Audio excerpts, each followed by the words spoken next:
show chapters. Twitter is popular on Wall Street this year. The social network stock has surged nearly 50% since the beginning of 2018, crushing competition from Facebook and Snap, and tracking for its best annual performance ever. Todd Gordon, founder of TradingAnalysis.com, says the stock chart is setting up for an even bigger rally.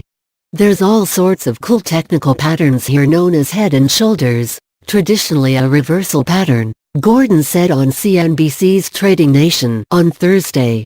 We should have broken down in TWTR. We did not.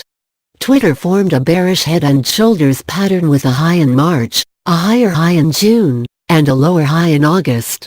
That setup typically suggests the end of an uptrend. However, since then, Twitter has managed to break out above the lower high set more than 3 months ago. If you take that pattern and you just kind of isolate that and flip it upside down, we have an inverse, so a failed head and shoulders, said Gordon. A failed head and shoulders actually results in a strong move. The inverse head and shoulders pattern formed with a low in July, a lower low in October, and a higher low in November. That formation suggests the reversal of a downtrend. Despite a weak overall market, I am long the stock, said Gordon.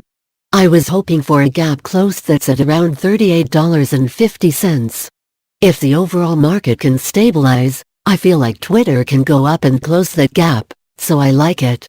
At $35.50 in Friday's pre-market, Twitter shares are 8% from capturing $38.50. It last traded at that level in July. The fundamentals picture for Twitter also supports more upside, says Mark Tepper, president and founder of Strategic Wealth Partners.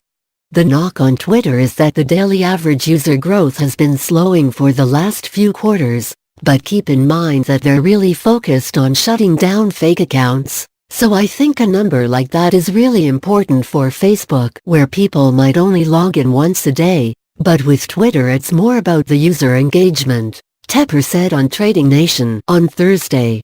Daily active users rose by 9% in Twitter's third quarter, its first quarter of single-digit growth in 2 years.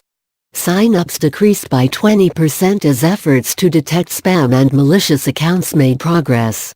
They're doing everything possible to increase engagement levels, and live streaming is a big part of that, and as you increase engagement, that's going to lead to more advertisers, Tepper said. Advertising revenue grew by 29% in the September quarter, its third quarterly increase of more than 20%. Disclaimer: